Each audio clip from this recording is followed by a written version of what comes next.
Can I ask you some weird thing about friendship? Of course. Because you mentioned Sam, he's Mr. Harris to you.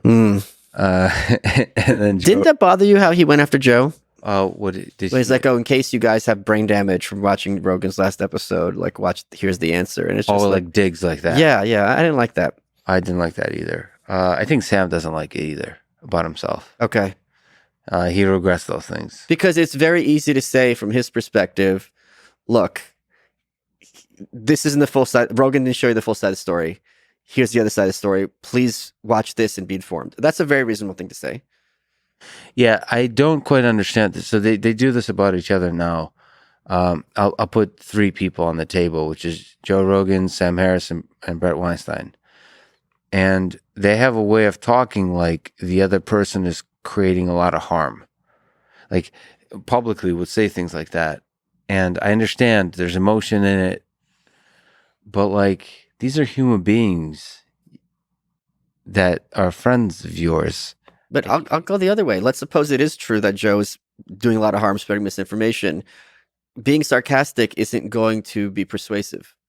Whereas if you're like, he's wrong, here's the facts, or be informed, that to me, but then I'm not Sam Harris. I'm not. He's got a bigger audience than me, so maybe he's the one who's right and I'm wrong. No, he's just human. Okay, well, He's I can't relate. Well, have you seen your Twitter lately? I mean, you have a lot of fun on Twitter. I feel like Twitter lets. I've never done that with someone I'm friends with. I never would.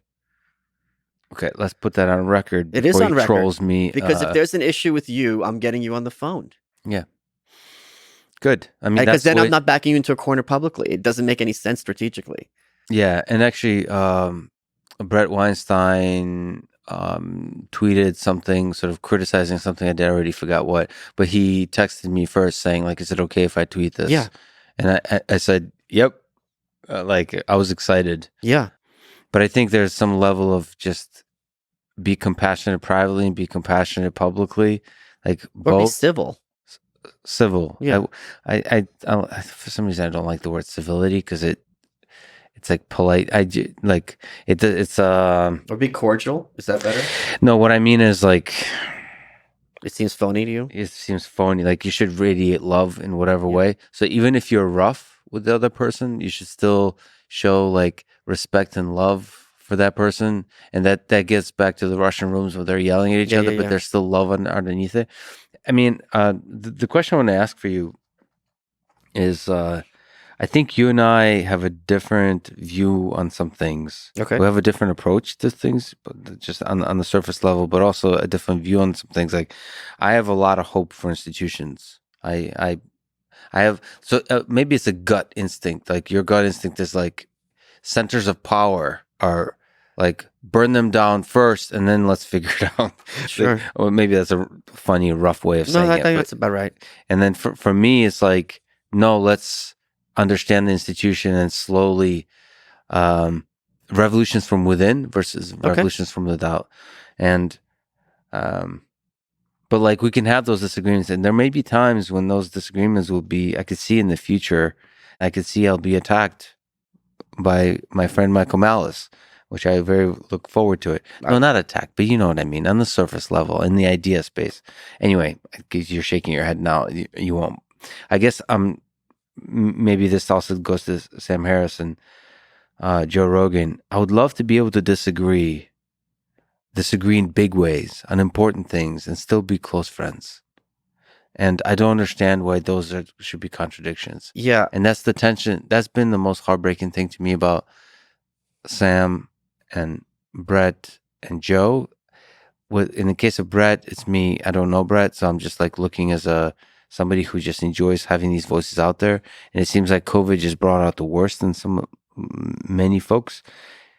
And it just feels like it's so sad to me to see their friendship somewhat deteriorating. Or maybe I'm just being no, it seems clearly it's deteriorated enormously.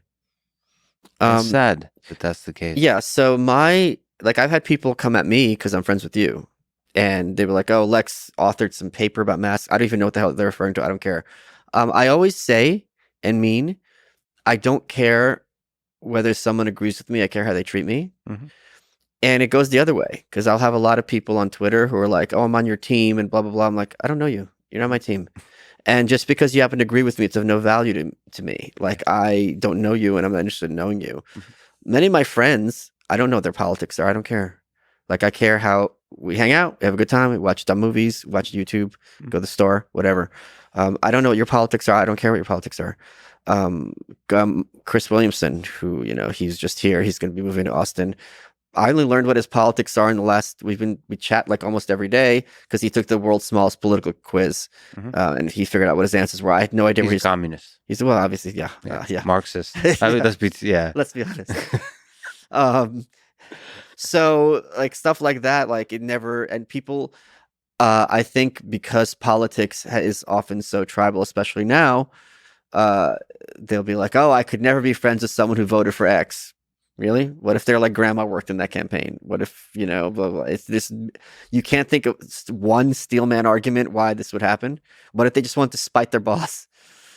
So I don't like that approach at all. It makes no sense to me. We could still have debates. I mean, like I would still like to have those conversations and still have disagreements. Like I disagree with Joe on COVID a lot on a bunch of different things. Very kind of, but it's never like it's not tense at all. It's just it doesn't have that arrogance that a lot of COVID conversation seems to have, like talking down to people from both directions. Yeah. It's so I would love to have those because I love the debate. I love debates. It takes a lot to get me triggered. And when the Babylon Bee were interviewing Elon, and he had this thing, he goes, "Well, I don't know anyone who wants to, abolish the FDA and the FAA." And I'm standing there and I'm shaking, and the guys look at me and they're like, "Oh, we actually have an anarchist here." And the example he used was, look, if you're playing football, you're gonna have a referee there, and you want the referee. You don't want, but the referee started playing the game is maybe such a good thing. And I'm sitting there, I'm like, the referee doesn't work for the state. Yeah. The referee is a private individual working for this organization. Yeah. And there's no reason at all that food quality, which is something crucially important, has to be or can only be delivered through the state and a government monopoly. That's actually really interesting. Just to link on that, just a little bit with the vaccine and stuff like that, with the antiviral drugs, the FDA. So, like, are you comfortable? Like, who should be the referee? Right. Like, do you have an idea? Like, what's the best referee for the vaccine? It's just the market. Just let people decide. This is tricky because the thing that I have not been following COVID as closely as Joe and Sam, as Mr. Harris, excuse me, and Mr. Musk. The point is, when anything like this is developing, there's going to be a lot of misinformation out there, even from the scientists, because it's a dynamic process. They don't know what they're dealing with. Yeah. A lot of it has to be speculative. They don't know long-term effects because it hasn't been around for a long time. So I think it is very dangerous when Joe was mocked for taking a laundry list of things under his doctor's advice. Mm-hmm. And they kind of latched onto the ivermectin, and then they specifically said it was horse paste, although it's veterinary medicine. So why didn't they say dog paste or cat paste? It's like, well, he's not dead. So, and he's also taking drugs which are used in other circumstances. At the very least, maybe they're pointless, but if the drug is being allowed for pharmaceutical reasons, the odds are quite low that they're going to have deleterious side effects in general. So I think this kind of insistence that there has to be one officially approved outcome that we're all doing, that is kind of dangerous thinking in general.